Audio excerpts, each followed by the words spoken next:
ಶ್ರೀ ಗುರುಭ್ಯೋ ನಮಃ. ಹರಿ ಓಂ. ಪ್ರಾತರಗ್ನಿಂ ಪ್ರಾತರಿಂದ್ರಗಂ ಹವಾಮಹೇ ಪ್ರಾತರ್ಮಿತ್ರ ವರುಣ ಪ್ರಾತರಶ್ವಿನಾ ಪ್ರಾತರ್ಭಗಂ ಭೂಷಣಂ ಬ್ರಹ್ಮಣಸ್ಪತಿಂ ಪ್ರಾತಃ ಸೋಮೋತ ರುದ್ರಗಂ ಹುವೇಮ ಪ್ರಾತರ್ಜಿತಂ ಭಗಮುಗ್ರಗಂ ಹುವೇಮ ವಯಂ ಪುತ್ರಮದಿತೇರ್ಜೋ ವಿದರ್ತ ಆದ್ರಶ್ಚಿದ್ಯಂ ಮನ್ಯಮಾನಸ್ತುರಶ್ಚಿತ್ ರಾಜಾ ಚಿದ್ಯಂ ಭಗಂ ಭಕ್ಷೇತ್ಯಾಹ. ಶ್ರೀರಾಮ ರಾಮ ರಾಮೇತಿ ರಮೇ ರಾಮೇ ಮನೋರಮೇ ಸಹಸ್ರನಾಮ ತತ್ತುಲ್ಯಂ ರಾಮ ನಾಮ ವರಾನನೆ. ನಮಸ್ಕಾರ, ಶುಭೋದಯ. ತಾವು ನೋಡ್ತಾ ಇದ್ದೀರಿ ಪಬ್ಲಿಕ್ ಟಿವಿಯಲ್ಲಿ ನಿತ್ಯ ಪೂಜಾ ಕಾರ್ಯಕ್ರಮವನ್ನು. ನಾನು ನಿಮ್ಮ ಮಿತ್ರ ಕಮಲಾಕರ ಭಟ್. ಶುಭವಾದ ಶನಿವಾರ. ಪ್ರತಿಯೊಬ್ಬರೂ ಕೂಡ ಅನೇಕ ದಿನಗಳಿಂದ ಕಾದು ಕುಳಿತುಕೊಂಡು ನಿಮ್ಮ ಸಮಸ್ಯೆಗಳನ್ನು ಬಗೆಹರಿಸಿಕೊಳ್ಳಬೇಕು ಎನ್ನುವಂಥ ಆಲೋಚನೆಯಲ್ಲಿ ನೀವಿರಬಹುದು. ಆದರೆ ಮನುಷ್ಯನೆನ್ನುವಂತಹ ಜೀವನದ ವ್ಯವಸ್ಥೆಗಳಲ್ಲಿ ಕಷ್ಟಗಳೆನ್ನುವಂಥ ಮಾಯೆ ಅನವರತವಾಗಿ ನಮ್ಮನ್ನು ಕಾಡೋಕ್ಕೆ ಪ್ರಾರಂಭ ಆದಾಗ ವಿಪರೀತವಾದಂತಹ ಸಮಸ್ಯೆಗಳನ್ನು ಎದುರಿಸ್ತಲೇ ಬರ್ತೀವಿ. ಆ ಸಮಸ್ಯೆಗಳನ್ನು ಬಗೆಹರಿಸುವಂತಹ ಮಾರ್ಗಕ್ಕಾಗಿ ನೂರಾರು ಕ್ಷೇತ್ರಗಳನ್ನು ಸುತ್ತೀವಿ. ಹತ್ತಾರು ರೀತಿಯಾದಂತಹ ವ್ಯವಸ್ಥೆಗಳನ್ನು ಅಳವಡಿಸ್ಕೋಬೇಕು ಅಂತ ಬಯಸ್ತೀವಿ. ಆದರೆ ಯಾವುದೂ ಕೂಡ ಕೈಗೆ ಎಟಕದಿದ್ದಾಗ ಮನಸ್ಸು ಬಹಳ ದಿಗಲಾಗತ್ತೆ. ಮಾನಸಿಕವಾಗಿ ಬಹಳಷ್ಟು ಕೊರಗ್ತಾ ಬರ್ತೀವಿ. ಈ ವ್ಯವಸ್ಥೆಗಳಿಂದ ಪರಿತಪಿಸಿ ಸಮಸ್ಯೆಗಳನ್ನು ಬಗೆಹರಿಸುವಂತಹ ಪ್ರತಿತಂತ್ರವನ್ನು ಕಂಡುಕೊಳ್ಳಲಿಕ್ಕೆ ಸಾಧ್ಯವಾಗುವಂತಹ ಒಂದು ವ್ಯವಸ್ಥೆಯೇ ಈ ದಿನದ ವಿಶೇಷವಾದಂತಹ ತಂತ್ರಾರೂಢ ಪ್ರಶ್ನೋತ್ತರ ಕಾರ್ಯಕ್ರಮ. ಸ್ಕ್ರೀನ್ ಮೇಲೆ ನಂಬರ್ ಬರ್ತಾ ಇದೆ. ಆ ಬರ್ತಾ ಇರುವಂತಹ ನಂಬರ್ಗಳಿಗೆ ಹೆಚ್ಚೆಚ್ಚಾಗಿ ಕರೆಗಳನ್ನು ನೀವು ಮಾಡಿ. ನೀವು ಕರೆ ಮಾಡಿದರೆ ಸಾಕು, ನಿಮ್ಮ ಕುಟುಂಬದಲ್ಲಿ ನಡೆದಂತಹ ಘಟನೆಗಳನ್ನು ತೆರೆದಿಟ್ಟು ಯಾರ್ಯಾರು ನೊಂದಿದ್ದೀರೋ ನೊಂದವರ ಬದುಕಿಗೆ ಸಾಂತ್ವನದ ಸಿಂಚನವನ್ನು ಸಿಂಪಡಿಸುವಂತಹ ಪ್ರಕ್ರಿಯೆಗಳನ್ನು ಖಂಡಿತ ನಾನು ಮಾಡ್ತಾ ಇದ್ದೇನೆ. ಖಂಡಿತ ನೀವು ಹೆಚ್ಚೆಚ್ಚಾಗಿ ನೇರ ಪ್ರಸಾರ ಕಾರ್ಯಕ್ರಮ ಆದ್ದರಿಂದ ಬರುತ್ತಿರುವಂತಹ ನಂಬರುಗಳಿಗೆ ಕರೆಗಳನ್ನು ಹೆಚ್ಚಾಗಿ ಮಾಡೋದರಿಂದ ನಿಮ್ಮ ಮನದಾಳದ ಬಯಕೆಗಳನ್ನು ಈಡೇರಿಸಿಕೊಳ್ಳೋಕ್ಕೆ ಸಾಧ್ಯ ಆಗತ್ತೆ ಎನ್ನುವಂಥದ್ದು ಕೂಡ ತಮಗೆ ಅರಿವಿರಬೇಕಾದಂತಹ ಸತ್ಯ. ಹಾಗಾದರೆ ತಡ ಮಾಡೋದು ಬೇಡ, ನಮ್ಮ ಕಾರ್ಯಕ್ರಮವನ್ನು ಆರಂಭಿಸೋಣ. ನಾನು ನಿರೀಕ್ಷೆಯನ್ನು ಮಾಡುವಂಥದ್ದು ನಿಮ್ಮ ಕರೆಗಾಗಿ. ನಿಮಗೆ ಸಮಾಧಾನಗಳು ಸಿಕ್ಕರೆ ಅದುವೇ ನಮ್ಮ ಸೌಭಾಗ್ಯದ ದಿನ ಅಂತ ಅಂದುಕೊಳ್ಳೋಣ. ಹಾಗಾದರೆ ನೀವು ಮಾಡಬೇಕಾದ್ದೇನು? ನೀವೇನೂ ಮಾಡಬೇಡಿ. ನಿಮ್ಮ ಜನ್ಮ ದಿನಾಂಕ ಗೊತ್ತಿರಲಿ ಗೊತ್ತಿಲ್ಲದಿರಲಿ ಎಲ್ಲ ರೀತಿಯಾದಂತಹ ವಿಚಾರಗಳನ್ನು ಕೂಡ ಅರಿತು ಆ ಸಮಸ್ಯೆಗಳ ಹೀಗೆ ಸರಳವಾದಂತಹ ಸೂಕ್ತವಾದಂತಹ ಉಪಾಯವನ್ನು ನಿಮ್ಮ ಮನೆಯಲ್ಲಿಯೇ ನೀವುಗಳು ಕಂಡುಕೊಳ್ಳಲಿಕ್ಕೆ ಸಾಧ್ಯ ಆಗುತ್ತೆ. ಹಾಗಾದರೆ ಆರಂಭಿಸೋಣ. ನನ್ನ ಎದುರು ಭಾಗದಲ್ಲಿ ಕಾಣ್ತಾ ಇರುವಂಥದ್ದು 12 ರಾಶಿಗಳನ್ನು ಕಾಣ್ತಾ ಇದ್ದೀರಿ.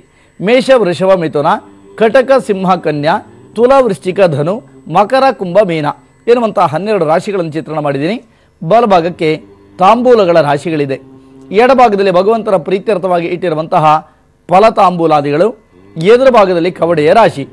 ಇವೆಲ್ಲವನ್ನು ಕೂಡ ಕುಲಂಕುಷವಾಗಿ ಅವಲೋಕನವನ್ನು ಮಾಡುತ್ತಾ ಏನು ಸಮಸ್ಯೆ ಆಯಿತು, ಯಾಕೆ ಆಯಿತು, ಇದರಿಂದ ಆಗುವಂತಹ ವ್ಯತ್ಯಯಗಳು ಏನು ಎಲ್ಲವನ್ನು ಕೂಡ ಅರಿತು ನಿಮ್ಮ ಕುಟುಂಬದ ವಿಚಾರವನ್ನು ತಿಳಿಯುವಂತಹ ಪ್ರಕ್ರಿಯೆಗಳು ಖಂಡಿತ ಮುಂದಾಗೋಣ. ನಮ್ಮ ಕಾರ್ಯಕ್ರಮದ ಪ್ರಥಮ ಕರೆ ಕೂಡ ಸಿದ್ಧವಾಗಿದೆ, ಮಾತಾಡಿಸೋಣ. ಹಲೋ ಹಲೋ ಹಲೋ, ಹೇಳಿಮ್ಮ, ಯಾರು ಮಾತಾಡ್ತಿರೋದು? ನಾನು ರೂಪಾ ಅಂತ ಸರ್. ರೂಪ ಅವರೇ ಹೇಳಿಮ್ಮ, ಯಾರ ಬಗ್ಗೆ ಕೇಳಬೇಕಿತ್ತು? ರೂಪ ಅವರೇ, ನನ್ನ ಅಕ್ಕನ ಮಗನ ಬಗ್ಗೆ ಕೇಳಬೇಕು. ಜನ್ಮ ದಿನಾಂಕ, ಸಮಯ ಹೇಳಿ.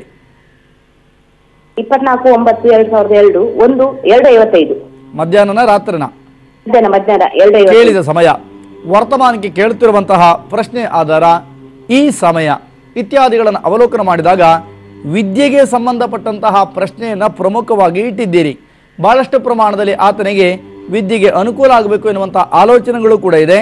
ಆದರೆ ಅದಕ್ಕೆ ಅಡ್ಡಗಾಲಂತೆ ಯಾವುದೋ ರೀತಿಯಾದಂಥ ವಿಚಾರಗಳಲ್ಲಿ ಸಮಾಧಾನವನ್ನು ಕಾಣಲಿಕ್ಕೆ ಆಗ್ತಾ ಇಲ್ಲ ಎನ್ನುವಂಥ ಕೊರಗು, ಆ ಕೊರಗಿನ ನಿವಾರಣೆಗಾಗಿ ಏನಾದರೂ ಮಾರ್ಗ ಸಿಗಬಹುದು ಏನೋ ಅಂತ ಕರೆ ಮಾಡಿದ್ದೀರಿ ಅನ್ನುವಂಥದ್ದು ವರ್ತಮಾನ. ಏನು ಹೇಳ್ತೀರಿ? ಹೌದು ಗುರುಜಿ. ಖಂಡಿತ ಬೇಸರವನ್ನು ಮಾಡ್ಕೋಬೇಡಿ. ಆತನ ಜಾತಕದಲ್ಲಿಯೇ ವಿದ್ಯೆಗೆ ಪ್ರತಿಬಂಧಕಾದಿ ದೋಷಗಳು ಕಾಣ್ತಾ ಇರೋದ್ರಿಂದ ಆ ಸಮಸ್ಯೆಗಳನ್ನು ಬಗೆಹರಿಸಿಕೊಳ್ಳುವಂಥ ಮಾರ್ಗಕ್ಕಾಗಿ ಜಾತಕವನ್ನು ಬರೆಸ್ಕೊಳ್ಳುವಂಥದ್ದು ಬಹಳ ಮುಖ್ಯ. ಹಾಗಾಗಿ ನಾನು ಹೇಳ್ತಾ ಇರುವಂಥದ್ದು.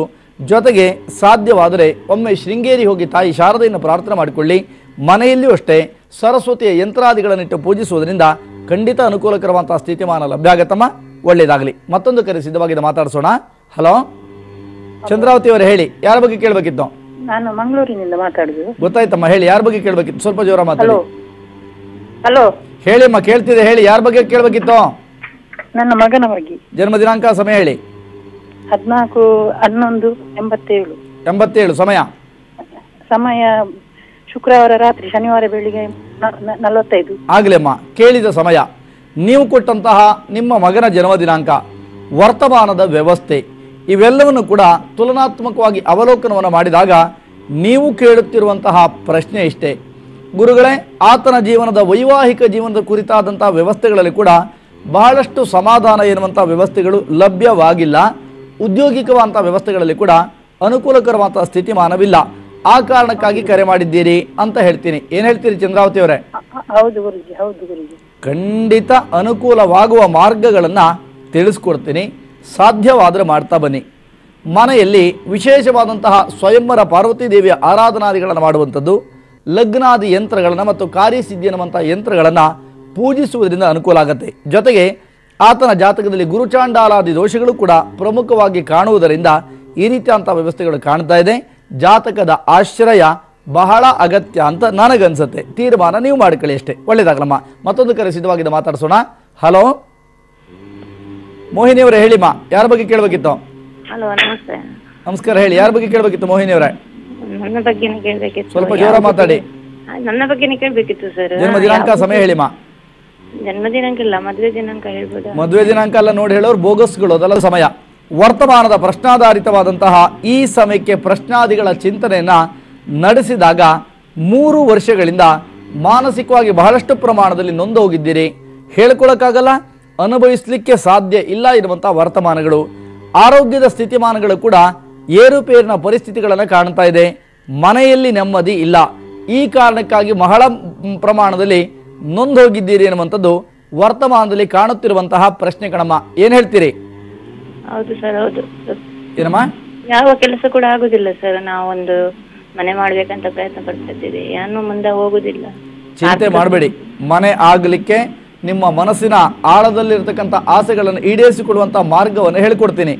4 ವಾರಗಳ ಕಾಲ ಯಾವುದಾದ್ರೂ ದೇವಿ ಮಂದಿರದಲ್ಲಿ ಕೆಂಪು ಪುಷ್ಪಾದಿಗಳನ್ನು ಅರ್ಪಿಸಿ ಕುಲದೇವರನ್ನು ಸ್ಮರಣೆ ಮಾಡುವುದರಿಂದ ಅನುಕೂಲಕರವಂತಹ ಸ್ಥಿತಿಮಾನಗಳನ್ನು ಪಡ್ಕೋತೀರಿ. ಮೋಹಿನಿಯವರೇ, ಹೆದರಬೇಡಿ. ಹೇಳಿದಂಥ ಈ ಸರಳ ಉಪಾಯವನ್ನು ಅನುಕರಿಸಿ, ಖಂಡಿತ ಅನುಕೂಲ ಆಗತ್ತಮ್ಮ. ಒಳ್ಳೇದಾಗಲಿ. ಮತ್ತೊಂದು ಕರೆ ಸಿದ್ಧವಾಗಿದೆ, ಮಾತಾಡ್ಸೋಣ.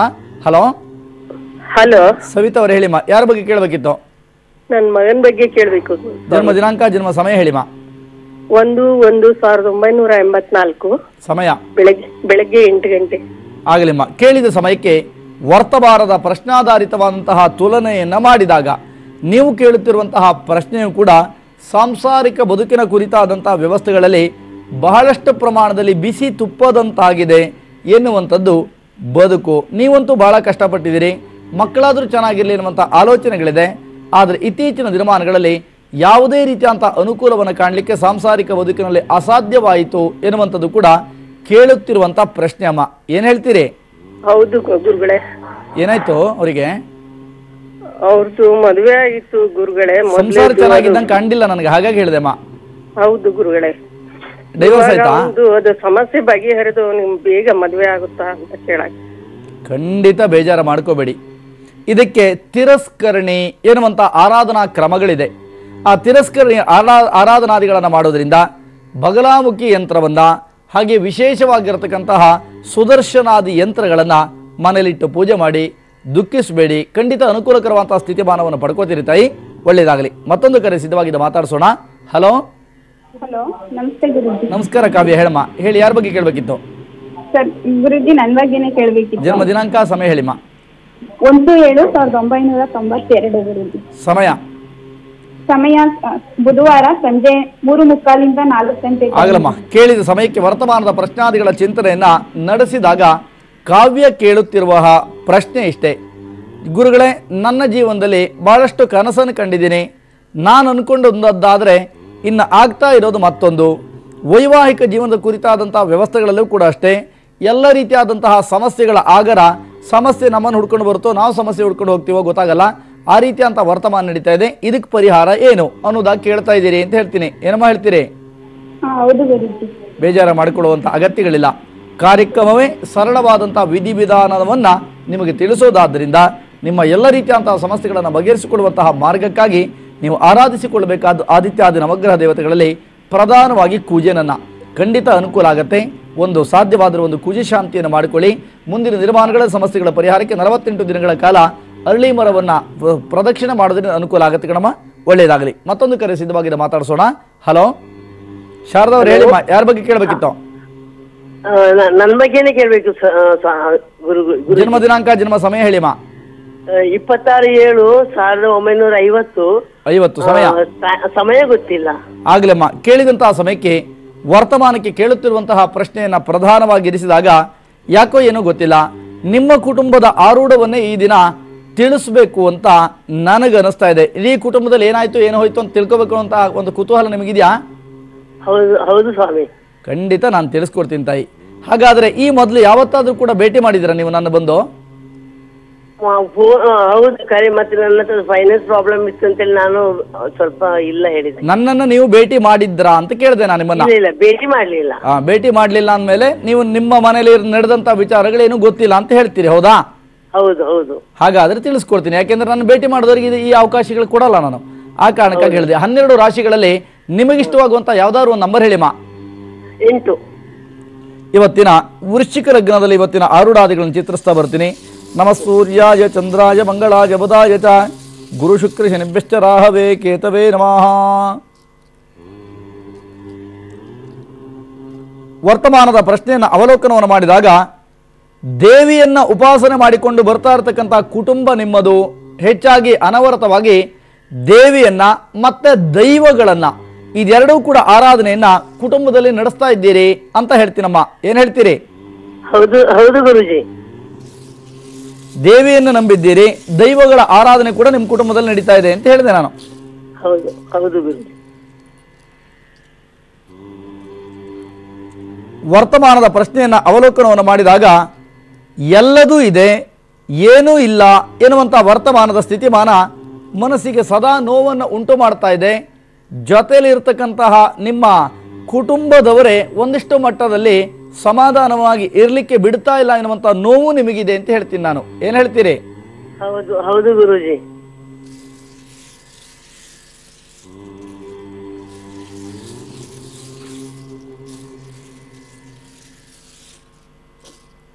ಹಲೋ, ಹಾಗೇರಿಮ್ಮ, ಹಾಗೇರಿ.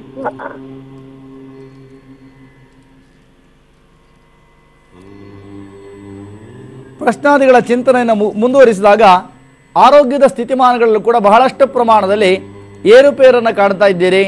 ಆರೋಗ್ಯ ಕೂಡ ಇತ್ತೀಚೆಗೆ ಅನುಕೂಲ ಆಗ್ತಾ ಇಲ್ಲ. ವಿಪರೀತವಂತ ನೋವಿನ ಬಾಧೆಯಿಂದ ನರಳಾಟವನ್ನು ನಡೆಸ್ತಾ ಇದ್ದೀರಿ ಎನ್ನುವಂಥದ್ದು ವರ್ತಮಾನಮ್ಮ. ಏನ್ ಹೇಳ್ತೀರಿ ಇದಕ್ಕೆ? ಹೌದು ಗುರುಜಿ, ಹೌದು.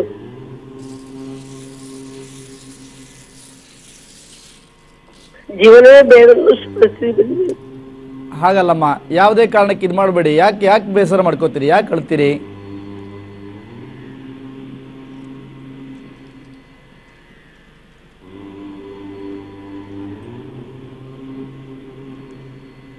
ಮನೆಯಲ್ಲೂ ಅಷ್ಟೇ 1.25 ವರ್ಷಗಳಿಂದ ಯಾವುದೋ ಒಂದು ರೀತಿಯಾದಂತಹ ಘಟನೆ 2 ವರ್ಷಗಳ ಈಚೆಗೆ ನಿಮ್ಮ ಮನಸ್ಸಿಗೆ ಸದಾ ಚುಚ್ಚುವಂತೆ ಮಾಡ್ತಾ ಇದೆ.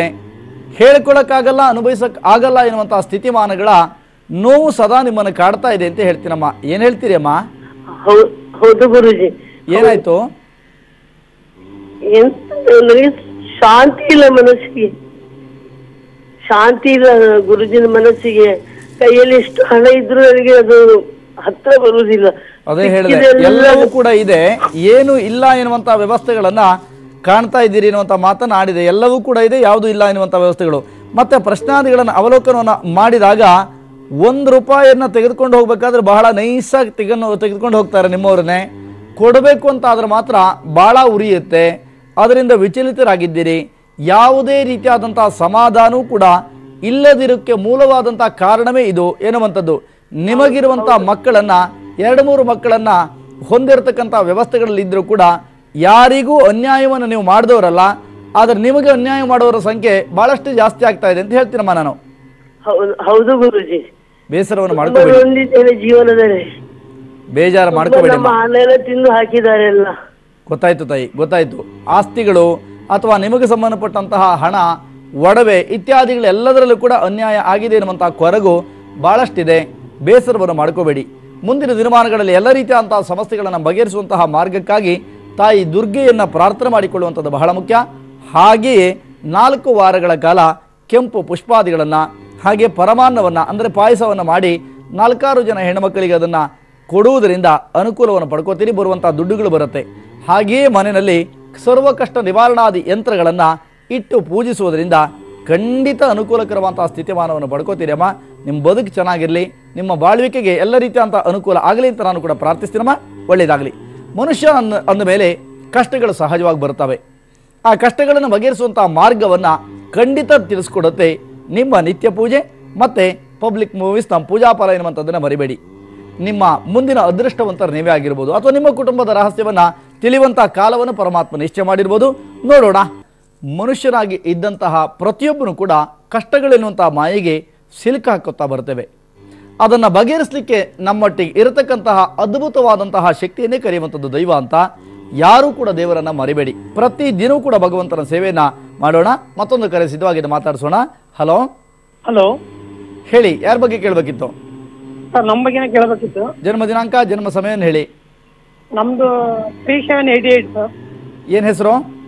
ಯರಿಸ್ವಾಮಿ ಅಂತ ಸರ್. ಆಗಲಿ. ಕೇಳಿದಂಥ ಸಮಯಕ್ಕೆ ವರ್ತಮಾನದ ಪ್ರಶ್ನಾದಿಗಳ ಚಿಂತನೆಯನ್ನು ನಡೆಸಿದಾಗ ಯರಿಸ್ವಾಮಿ ಅವರೇ ಕೇಳ್ತಾ ಇರೋದು ಎಷ್ಟೇ ನೀವು, ಗುರುಗಳೇ ನನ್ನ ಜೀವನದಲ್ಲಿ ಯಾರಿಗೂ ಕೂಡ ಅನ್ಯಾಯವನ್ನು ಮಾಡ್ತಾ ಇಲ್ಲ, ಆದರೆ ವೈವಾಹಿಕ ಜೀವನದ ಕುರಿತಾದಂಥ ವ್ಯವಸ್ಥೆಗಳಿರ್ಬೋದು, ಮಾಡ್ತಾ ಇರುವಂಥ ಉದ್ಯಮ ಇರ್ಬೋದು, ಇವೆರಡೂ ಕೂಡ ನನಗೆ ಅನುಕೂಲವನ್ನು ಕಾಣಲಿಕ್ಕೆ ಸಾಧ್ಯ ಆಗ್ತಾ ಇಲ್ಲ, ಎಲ್ಲದಕ್ಕೂ ಕೂಡ ಅಡ್ಡಗಾಲಾಗಿ ನಿಂತಿದೆ, ಅಡೆತಡೆಗಳು ಉಂಟಾಗುತ್ತೆ, ಯಾವುದೂ ಕೂಡ ಪರಿಪೂರ್ಣ ಆಗ್ತಾ ಇಲ್ಲ ಅಂತ ಕೊರಗ್ತಿದ್ದೀರಿ ಅಂತ ಹೇಳ್ತೀನಿ. ಏನ್ ಹೇಳ್ತೀರಿ? ಹೌದು ಸರ್, ಹೌದು ಸರ್, ಸತ್ಯ ಸರ್. ಖಂಡಿತ ಬೇಸರವನ್ನು ಮಾಡ್ಕೋಬೇಡಿ. ಮುಂದಿನ ದಿನಮಾನಗಳಲ್ಲಿ ಸಮಸ್ಯೆಗಳನ್ನು ಬಗೆಹರಿಸಿಕೊಳ್ಳುವಂತಹ ಮಾರ್ಗಕ್ಕಾಗಿ ಜಾತಕದ ಆಶ್ಚರ್ಯ ನಿಮಗೆ ಬಹಳ ಮುಖ್ಯ ಅಂತ ನನಗನ್ಸುತ್ತೆ. ನೀವು ಯೋಚನೆ ಮಾಡಿ ಹೌದಲ್ವ ಅಂತ ನೋಡ್ಕೊಳ್ಳಿ ಅಷ್ಟೇ. ಹಾಗೆಯೇ ಎಲ್ಲ ರೀತಿಯಂತಹ ಸಮಸ್ಯೆಗಳ ಪರಿಹಾರಕ್ಕೆ ಕಾರ್ಯಸಿದ್ಧಿ ಯಂತ್ರಾದಿಗಳನ್ನು ಮನೆಯಲ್ಲಿಟ್ಟು ಪೂಜೆ ಮಾಡಿ ಯರಿಸ್ವಾಮಿ ಅವರೇ. ಖಂಡಿತ ಪರಮಾತ್ಮ ನಿಮ್ಮನ್ನು ಕೈ ಬಿಡೋದಿಲ್ಲ. ಒಳ್ಳೆಯದಾಗಲಿ. ಮತ್ತೊಂದು ಕರೆ ಸಿದ್ಧವಾಗಿದೆ, ಮಾತಾಡಿಸೋಣ. ಹಲೋ ಹಲೋ, ಈ ಹೇಳಿ ಇರೋಣ, ಯಾರ ಬಗ್ಗೆ ಕೇಳಬೇಕಿತ್ತು? ನಮ್ಮ ಮನೆ ಬದಲಿಗೆ ಕೇಳಬೇಕಾಗಿತ್ತು. ಜನ್ಮ ದಿನಾಂಕ ಹೇಳಿ ನಿಮ್ಮದು. ಜನ್ಮ ದಿನಾಂಕ ಗೊತ್ತಿಲ್ಲರಿ. ಕೇಳಿದಂತಹ ಸಮಯಕ್ಕೆ ವರ್ತಮಾನದ ಪ್ರಶ್ನಾಧಾರಿತವಂತಹ ವಿಚಾರವನ್ನು ಅರಿತಾಗ ಕೇಳುತ್ತಿರುವುದಿಷ್ಟೇ, ಗುರುಗಳೇ ನಾವು ಬಹಳಷ್ಟು ಪರಿಶ್ರಮದಿಂದ ಕೆಲಸವನ್ನು ಮಾಡಿದ್ದೇವೆ, ಆದರೆ ಯಾರನ್ನು ನಂಬಿದರೂ ಕೂಡ ಮೋಸವನ್ನೇ ಮಾಡ್ತಾರೆ. ಯಾವುದೇ ರೀತಿಯಾದಂಥ ಕೆಲಸದಲ್ಲಿ ಪ್ರಮುಖವಾಗಿ ಹಣಕಾಸು ದುರುಪಯೋಗ ಆಗೋಗಿದೆ. ಯಾವ ಬರೋ ದುಡ್ಡುಗಳು ಕೂಡ ಬರೋಲ್ಲ, ಬಂದಿದ್ದು ನಿಲ್ಲಲ್ಲ. ಎಲ್ಲ ರೀತಿಯಾದಂಥ ವ್ಯವಸ್ಥೆಗಳಲ್ಲೂ ಕೂಡ ಆರ್ಥಿಕವಾದಂಥ ಸಮಸ್ಯೆಗಳ ವೈಪರೀತ್ಯ ನನ್ನ ಕುಟುಂಬದ ಈ ನೋವಿಗೆ ಕಾರಣ ಅಂತ ಹೇಳ್ತಿದ್ದೀರಿ. ಆ ವಿಚಾರಕ್ಕಾಗಿ ಕೇಳ್ತಾ ಇದ್ದೀರಿ ಅಂತ ಹೇಳ್ತೀನಿ. ಏನು ಹೇಳ್ತೀರಿ? ಬೇಸರವನ್ನು ಮಾಡ್ಕೋಬೇಡಿ. ಸಮಸ್ಯೆಗಳನ್ನು ಬಗೆಹರಿಸುವಂತಹ ಮಾರ್ಗವನ್ನು ಕಾಣಲಿಕ್ಕೆ ಪರಿಹಾರ ಪತ್ರಾದಿಗಳನ್ನು ಆಶ್ರಯಿಸಿದರೆ ಬಹಳ ಒಳ್ಳೆಯದು. ಹಾಗೆ ಮಹಾಲಕ್ಷ್ಮಿಯ ಪ್ರಾರ್ಥನಾದಿಗಳನ್ನು ಕೂಡ ಮಾಡೋದ್ರಿಂದ ಖಂಡಿತ ಅನುಕೂಲಕರವಂತಹ ಸ್ಥಿತಿಮಾನವನ್ನು ಪಡ್ಕೋತೀರಿ. ಭಗವಂತ ಕೂಡ ನಿಮ್ಮನ್ನು ಚೆನ್ನಾಗಿಡ್ತಾನೆ. ಒಳ್ಳೆಯದಾಗಲಿ. ಮತ್ತೊಂದು ಕರೆ ಸಿದ್ಧವಾಗಿದೆ, ಮಾತಾಡಿಸೋಣ. ಹಲೋ ಪ್ರಕಾಶ್ ಅವರೇ ಹೇಳಿ, ಯಾರ ಬಗ್ಗೆ ಕೇಳಬೇಕಿತ್ತು? ಹೇಳಿ ಪ್ರಕಾಶ್, ಯಾರ ಬಗ್ಗೆ ಕೇಳಬೇಕಿತ್ತು? ನಮ್ಮ ಬಗ್ಗೆ ಕೇಳಬೇಕಿತ್ತು ಗುರುಜಿ. ಜನ್ಮ ದಿನಾಂಕ, ಜನ್ಮ ಸಮಯನ ಹೇಳಿ. 13/8/1967, ಬೆಳಗಿನ ಜಾವ 5:30. ಆಗಲಿ. ಕೇಳಿದಂತಹ ಸಮಯಕ್ಕೆ ವರ್ತಮಾನಕ್ಕೆ ಪ್ರಸ್ತುತವಾದಂತಹ ವರ್ತಮಾನವನ್ನು ಅವಲೋಕನವನ್ನು ಮಾಡಿದಾಗ ಬಹಳಷ್ಟು ಪ್ರಮಾಣದಲ್ಲಿ ಇಡೀ ಜೀವನವನ್ನು ನೀವೇ ನಿರ್ಮಾಣ ಮಾಡಿಕೊಂಡವರೇ ವಿನಃ ಯಾರೂ ನಿಮ್ಮ ಜೀವನಕ್ಕೆ ನಾನು ಪ್ರಕಾಶಿಗೆ ಅಷ್ಟು ಕೊಟ್ಟೆ, ಪ್ರಕಾಶ್ನಿಗೆ ನಾನು ರೆಡಿ ಮಾಡಿದೆ ಅಂತ ಹೇಳೋನು ಯಾವನೂ ಇಲ್ಲ. ಆದರೆ ವರ್ತಮಾನದಲ್ಲಿ ಏನಾಗ್ತಾ ಇದೆ ಅಂದರೆ, ಏನೇ ಕೆಲಸವನ್ನು ಮಾಡೋಕೆ ಹೋದರೂ 90% ಕೆಲಸ ಆಗಿರುತ್ತೆ, ಇನ್ನು 10%ಅಲ್ಲಿ ಯಾವ ಕೆಲಸನೂ ಕೂಡ ಆಗಿಲ್ಲ ಎನ್ನುವಂಥ ಕೊರಗಿದೆ. ಆ ಕಾರಣಕ್ಕಾಗಿಯೇ ಕರೆ ಮಾಡಿದ್ದೀರಿ ಎನ್ನುವಂಥದ್ದು ವರ್ತಮಾನದಲ್ಲಿ ಕಾಣುತ್ತಿರುವಂತಹ ಪ್ರಶ್ನೆ. ಏನ್ ಹೇಳ್ತೀರಿ ಪ್ರಕಾಶ್ ಅವರೇ? ಹೌದು ಗುರುಜಿ, ಈಗ ಒಂದು ಯಾವ್ದಕ್ ಕೈ ಹಾಕ್ಬೇಕಂತಿದೀವಿ, ಜಮೀನ್ ತಗೋಬೇಕಂತ, ಅದು ಹೆಂಗಿದೆ ನೋಡಿ. ಅದೇ ಕಾರಣಕ್ಕೆ ಹೇಳಿದೆ, ಬಹಳ ಜಾಗೃತರಾಗಿರಿ. ಯಾವುದೇ ಕಾರಣಕ್ಕೆ ಭೂ ಸಂಬಂಧವಿರುವಂತಹ ವಿಚಾರಗಳಲ್ಲಿ ಅನುಕೂಲವನ್ನು ಕಾಣ್ತೀರಿ, ಯಾವುದೇ ಯೋಚನೆಗಳಿಲ್ಲ. ಆದರೆ ನಿಮ್ಮ ಎಲ್ಲ ರೀತಿಯಾದಂತಹ ಸಮಸ್ಯೆಗಳನ್ನು ಬಗೆಹರಿಸಿಕೊಳ್ಳಿಕ್ಕಿರುವಂತಹ ಮಾರ್ಗವನ್ನು ಅನುಸರಿಸಬೇಕಾದ್ದು ನಿಮ್ಮ ಕರ್ತವ್ಯ. ಹಾಗಾದ್ರೆ ಏನು ಮಾಡಬೇಕು? ಶಿವೋಪಾಸನಾದಿಗಳನ್ನು ಹೆಚ್ಚಾಗಿ ಮಾಡ್ತಾ ಬರಬೇಕು. ಮನೆಯಲ್ಲಿ ಕಾರ್ಯಸಿದ್ಧಿಯ ಯಂತ್ರಾದಿಗಳನ್ನು ಇಟ್ಟು ಅನಾವರ್ತವಾಗಿ ಭಜಿಸುವುದರಿಂದ, ಪೂಜಿಸುವುದರಿಂದ ಮನದಾಳದ ಬಯಕೆಗಳನ್ನು ಈಡೇರಿಸ್ಕೋತೀರಿ. ಭಗವಂತ ಚೆನ್ನಾಗಿಡ್ತಾನೆ. ಒಳ್ಳೆಯದಾಗಲಿ. ಮತ್ತೊಂದು ಕರೆ ಸಿದ್ಧವಾಗಿದೆ, ಮಾತಾಡಿಸೋಣ. ಹಲೋ ಹಲೋ, ಚಿಕ್ಕರುದ್ರಪ್ಪನವ್ರು ಹೇಳಿ, ಯಾರ ಬಗ್ಗೆ ಕೇಳಬೇಕಿತ್ತು? ನಮ್ಮ ಬಗ್ಗೆ ಸರ್. ಜನ್ಮ ದಿನಾಂಕ, ಸಮಯ ಹೇಳಿ. 8/8/74. ಸಮಯ ರಾತ್ರಿ 12:30 ಸರ್. 12:38. ಕೇಳಿದ ಸಮಯ ವರ್ತಮಾನಕ್ಕೆ ಕೊಟ್ಟಂತಹ ನಿಮ್ಮ ಜನ್ಮ ದಿನಾಂಕಕ್ಕೆ ಅನುಗುಣವಾಗಿ ಜಾತಕದ ತುಲನೆ, ವರ್ತಮಾನದ ಪ್ರಶ್ನೆ ಇವೆಷ್ಟನ್ನೂ ಕೂಡ ನೋಡಿದಾಗ ಭಾಳಷ್ಟು ಪ್ರಮಾಣದಲ್ಲಿ ಇತ್ತೀಚಿನ ದಿನಮಾನಗಳಲ್ಲಿ ಏನು ಮಾಡಬೇಕು, ಏನು ಬಿಡಬೇಕು, ಯಾಕೆ ಈ ರೀತಿಯಾದಂತಹ ಅವ್ಯವಸ್ಥೆಗಳು ನನ್ನ ಜೀವನಕ್ಕೆ ಅಂತ ಭಾಳಷ್ಟು ಪ್ರಮಾಣದಲ್ಲಿ ಚಿಂತೆಯನ್ನು ಮಾಡ್ತಾ ಇದ್ದೀರಿ. ಯಾವುದೇ ರೀತಿಯಾದಂಥ ವ್ಯವಸ್ಥೆಗಳಲ್ಲಿ ಕೂಡ ಒಂದು ಸುಭದ್ರ ನೆಲೆಗಟ್ಟನ್ನು ಕಾಣಲಿಕ್ಕೆ ಅಸಾಧ್ಯವಾಯಿತು. ನಿಮ್ಮ ಸ್ಥಿತಿಮಾನ 2 ವರ್ಷಗಳಿಂದಂತೂ ಭಾಳಷ್ಟು ಸಫರ್ ಆಗ್ತಾ ಇದ್ದೀರಿ ಅಂತ ಹೇಳ್ತೀನಿ. ಏನು ಹೇಳ್ತೀರಿ? ಹೌದು ಗುರುಜಿ. ಬೇಜಾರು ಮಾಡ್ಕೋಬೇಡಿ. ಮುಂದಿನ ದಿನಮಾನಗಳಲ್ಲಿ ಈ ನೋವು ನಿಮ್ಮಿಂದ ದೂರ ಆಗುವಂಥ ಮಾರ್ಗವನ್ನು ತಿಳಿಸ್ಕೊಡ್ತೀನಿ. ಏನು ಮಾಡಬೇಕು ಹಾಗಾದರೆ ಅನ್ನೋದಕ್ಕೆ ಕಾರಣವಿಷ್ಟೇ. ಶಿವ ಎಂದರೆ ಭಯವಿಲ್ಲ, ಶಿವನಾಮಕ್ಕೆ ಸಾಟಿ ಬೇರಿಲ್ಲ. ಶಿವನಾಮ ಸ್ಮರಣಾದಿಗಳನ್ನು ಮಾಡುತ್ತಾ ಶಿವನನ್ನು ಆರಾಧಿಸ್ತಾ ಬನ್ನಿ. ಹಾಗೆಯೇ ಮನೆಯಲ್ಲಿ 2 ರೀತಿಯಂಥ ಯಂತ್ರ, ಒಂದು ವಾಸ್ತು ಹಾಗೆ ಮಹಾಲಕ್ಷ್ಮಿಯ ಯಂತ್ರ, ಇವೆರಡನ್ನು ಇಟ್ಟು ಪೂಜೆ ಮಾಡ್ಕೊಳ್ಳಿ. ಖಂಡಿತ ನಿಮ್ಮ ಮನದಾಳದ ಬಯಕೆಗಳು ಈಡೇರುತ್ತೆ. ಒಳ್ಳೆಯದಾಗಲಿ. ಮತ್ತೊಂದು ಕರೆ ಸಿದ್ಧವಾಗಿದೆ, ಮಾತಾಡಿಸೋಣ. ಹಲೋ. ಹಲೋ, ನಮಸ್ಕಾರ ಗುರುಜಿ. ನಾನು ಜಾನಕಿರಾಮ್ ಅಂತ. ನಮಸ್ಕಾರ ಜಾನಕಿರಾಮ್ ಅವರು, ಹೇಳಿ, ಯಾರ ಬಗ್ಗೆ ಕೇಳಬೇಕಿತ್ತು? ನನ್ನ ಮಗನ ಮದುವೆ ಬಗ್ಗೆ ಕೇಳಬೇಕು. ಜನ್ಮ ದಿನಾಂಕ, ಸಮಯ ಹೇಳಿ. 18/5/1986. ಸಮಯ ಭಾನುವಾರ ಬೆಳಿಗ್ಗೆ 3:10. ಕೇಳಿದ ಸಮಯ ವರ್ತಮಾನಕ್ಕೆ ಕೇಳುತ್ತಿರುವಂತಹ ಪ್ರಶ್ನೆಯ ಆಧಾರ, ಸ್ಥಿತಿಮಾನಗಳು ಇವೆಲ್ಲವನ್ನು ಕೂಡ ಅರಿತಾಗ ಮೊದಲು ಏನಾಗುತ್ತಿತ್ತು ಅಂತ ಕೇಳಿದರೆ, ಅವರ ಜೀವಮಾನದಲ್ಲಿ ಒಂದಿಷ್ಟು ಪ್ರಮಾಣಕ್ಕೆ ಸಂಬಂಧಪಟ್ಟಂತೆ ಹೆಣ್ಣಿನ ಸಂಖ್ಯೆ, ಅಂದರೆ ಮದುವೆನಿಗೆ ನಮ್ಮಲ್ಲಿ ಅಲ್ಲೊಂದು ಹೆಣ್ಣಿದೆ, ಇಲ್ಲೊಂದು ಹೆಣ್ಣಿದೆ ಅಂತ ಹೇಳಿ ಬರುವಂಥ ವ್ಯವಸ್ಥೆಗಳಿತ್ತು. ಆ ಪ್ರಮಾಣವೂ ಕಡಿಮೆ ಆಗ್ತಾ ಇದೆ. ಸತತವಾದಂಥ 6-7 ವರ್ಷಗಳಿಂದ ಪ್ರಯತ್ನವನ್ನು ಪಡ್ತಾ ಇದ್ದರೂ ಕೂಡ ನಿಮಗಾದ್ರೆ ಅವರಿಗಿಲ್ಲ, ಅವರಿಗಾದ್ರೆ ನಿಮಗಿಲ್ಲ ಎನ್ನುವಂಥ ವರ್ತಮಾನದ ನೋವು ನಿಮ್ಮ ಮನಸ್ಸನ್ನು ಬಹಳಷ್ಟು ಘಾಸಿಗೊಳಿಸಿದೆ ಅಂತ ಹೇಳ್ತೀನಿ. ಜಾನಕಿರಾಮ್ ಅವರೇ, ಏನು ಹೇಳ್ತೀರಿ? ಹೌದು ಗುರುಗಳೇ. ಬೇಸರ ಮಾಡ್ಕೋಬೇಡಿ. ಖಂಡಿತ 2019ರಲ್ಲಿ ಮದುವೆ ಆಗುವಂಥ ಯೋಗಗಳಿದೆ. ಜಾತಕವನ್ನು ಆಶ್ರಯಿಸುವಂಥದ್ದು ಬಹಳ ಮುಖ್ಯ. ಹಾಗೆ ವಿಶೇಷವಾಗಿ ಸ್ವಯಂವರ ಪಾರ್ವತಿ ದೇವಿಯ ಆರಾಧನಾದಿಗಳನ್ನು ಮಾಡ್ತಾ ಬರೋದ್ರಿಂದ ಅನುಕೂಲಕರವಂತಹ ಸ್ಥಿತಿಮಾನ ಲಭ್ಯ ಆಗುತ್ತೆ. ಖಂಡಿತ ಲಗ್ನಾದಿ ಯಂತ್ರಗಳನ್ನು ಕೂಡ ಪೂಜಿಸಿ ಒಳ್ಳೆಯದಾಗಲಿ ಅಂತ ನಾನು ಹಾರೈಸ್ತೀನಿ. ಒಳ್ಳೆಯದಾಗಲಿ. ಮನುಷ್ಯನ ಅಂದಮೇಲೆ ನಾನಾ ರೀತಿಯಾದಂಥ ಸಮಸ್ಯೆಗಳು, ಸಾಂಸಾರಿಕ ಬದುಕೋ ಅಥವಾ ವೈವಾಹಿಕ ಜೀವನವೋ, ಆರ್ಥಿಕ ವ್ಯವಸ್ಥೆಗಳು, ಉದ್ಯೋಗದ ವ್ಯವಸ್ಥೆಗಳು, 10 ರೀತಿಯಾದಂಥ ಯೋಚನೆಗಳನ್ನು ಮಾಡಿ ಜೀವನವನ್ನು ಸವಿಸ್ತೀವಿ. ಇವೆಲ್ಲವನ್ನು ಕೂಡ ತಿಳಿಯುವಂತಹ ಒಂದು ಮಾಪನವೇ ಜಾತಕ ಎನ್ನುವಂಥದ್ದು. ಆ ಜಾತಕ ಬಹಳ ಮುಖ್ಯ. ಮುಖಕ್ಕೆ ಕನ್ನಡಿಯನ್ನು ಹೇಗೆ ನೋಡಿಕೊಳ್ಳುತ್ತೇವೆಯೋ ಅದರಂತೆ ಜೀವನವನ್ನು ನೋಡಲು ಬೇಕಾದಂಥ ಒಂದು ವ್ಯವಸ್ಥೆ ಜಾತಕ. ನಿಮ್ಮ ಜನ್ಮ ದಿನಾಂಕ, ಜನ್ಮ ಸಮಯ ಇವೆರಡನ್ನು ಕೊಟ್ಟರೆ ಅದಕ್ಕೆ ಅನುಗುಣವಾಗಿ ಜಾತಕಾದಿಗಳನ್ನು ಸಂಪೂರ್ಣವಾಗಿ ನಾನೇ ವಿಮರ್ಶೆ ಮಾಡಿ ಕಳಿಸಿಕೊಡುವಂಥ ಜಾತಕ ನಿಮಗೆ ಅಗತ್ಯವಿದ್ದಲ್ಲಿ ಪಡ್ಕೊಳ್ಳಿ ಅಷ್ಟೇ. ಒತ್ತಾಯ ಇಲ್ಲ, ನಮ್ಮದು ಯಾವುದರಲ್ಲೂ ಇಲ್ಲ. ಅಗತ್ಯವಿದ್ದರೆ ಪಡ್ಕೊಳ್ಳಿ ಎನ್ನುವಂಥ ಮಾತನ್ನು ಕೂಡ ಆಡುತ್ತಾ ಜನ್ಮ ದಿನಾಂಕ ಇಲ್ಲದವರಿಗಾಗಿ ಪರಿಹಾರ ಪತ್ರ ಎನ್ನುವಂಥ ಯೋಜನೆಯನ್ನು ಕೂಡ ರೂಪಿಸಿದ್ದೀನಿ. ಇದು ಯಾವ ದಿನ, ಯಾವ ಪೂಜೆಯನ್ನು, ಎಷ್ಟು ದಿನಗಳ ಕಾಲ, ಯಾವ ಮಂತ್ರದಿಂದ ಮಾಡಬೇಕು ಎನ್ನುವಂಥ ವ್ಯವಸ್ಥೆಗಳನ್ನು ತಿಳಿಸುತ್ತೆ. ಇದನ್ನು ಪಡ್ಕೊಂಡವರ ಅಭಿಪ್ರಾಯವನ್ನು ಕೂಡ ನೀವು ಕೇಳ್ಕೊತೀರಿ. ನಮ್ಮ ಬೇನನ್ನು ನಾವು ತಟ್ಟುಕೊಳ್ಳಲ್ಲ. ಅಗತ್ಯವಿದ್ದರೆ ಇದನ್ನು ಕೂಡ ಪಡ್ಕೊಳ್ಳುವಂತಹ ಅವಕಾಶಗಳು ನಿಮಗಿದೆ. ಪಡ್ಕೊಳ್ಳಿ ಎನ್ನುವಂಥ ಮಾತನ್ನೇ ಆಡುತ್ತಾ ಪ್ರತಿ ಶುಕ್ರವಾರ ಕೂಡ ಶಿವಮೊಗ್ಗ ನಗರದಲ್ಲಿ ನಾನಿರ್ತೀನಿ. ಅನೇಕರು ಕೇಳ್ಕೊಂಡಿದ್ದರು, ಸಾವಿರಾರು ಪತ್ರಗಳನ್ನು ಕೂಡ ಬರೆದಿದ್ದರು. ಎಲ್ಲಾದರೂ ಕೂಡ ಒಂದು ಹೊರಗಡೆ ಬಂದು ಒಂದು ಅವಕಾಶ ಮಾಡಿಕೊಡಿ ಅಂತ. ಹಾಗಾಗಿ ಪ್ರತಿ ಶುಕ್ರವಾರ ಕೂಡ ಶಿವಮೊಗ್ಗ ನಗರದಲ್ಲಿ ನಾನು ಇರುವುದರಿಂದ ನಿಮಗೆ ಅಗತ್ಯವಿದ್ದಲ್ಲಿ ನೇರವಾಗಿ ಬಂದು ಭೇಟಿ ಮಾಡಿ ಎನ್ನುವಂಥ ಕರೆಯೊಂದಿಗೆ ಇವತ್ತಿನ ಕಾರ್ಯಕ್ರಮವನ್ನು ಮುಗಿಸುವಂತಹ ಸಮಯ. ಇನ್ನು ಕೆಲವೇ ಕ್ಷಣ ನಮ್ಮ ವಾಹಿನಿಯ ಮುಂದುವರೆದಂಥ ವಾರ್ತಾ ಪ್ರಸಾರ ಫಸ್ಟ್ ನ್ಯೂಸ್ ಪ್ರಸಾರ ಆಗುತ್ತೆ. ಹರೀಶ್ ನಾಗರಾಜು, ದಿವ್ಯಾ, ವಿದ್ಯಾ ನಿಮ್ಮ ಜೊತೆಗೆ ಇರ್ತಾರೆ. ರಾಜ್ಯದಲ್ಲಿ ಏನಾಯಿತು, ಏನೇನು ಬೆಳವಣಿಗೆಗಳಾಯಿತು ಎನ್ನುವಂಥ ಆಲೋಚನೆಗಳು ಕೂಡ ನಿಮಗಿರುತ್ತೆ. ನೀವು ನೋಡ್ತಾ ಇರಿ. ನಾಳೆ ನಾನು ನಿಮಗೆ ಕಾಯ್ತೀನಿ. ಇದೇ ತಂತ್ರಾರೂಢ ಪ್ರಶ್ನಿಂತಾಮಣಿ ಕಾರ್ಯಕ್ರಮದ ನೇರ ಪ್ರಸಾರ ಕಾರ್ಯಕ್ರಮ ಮುಖ್ಯವಾಗಿ ಹೋಗ್ಬಿಟ್ಟು ಬರ್ತೀನಿ. ಸೇಫ್ ಆಗಿರಿ. ಲೋಕ ಸಮಸ್ತ ಸುಖಿನೋ ಭವಂತು, ಸಮಸ್ತ ಸರ್ವಮಂಗಲಾನಿ ಭವಂತು. ನಮಸ್ಕಾರ.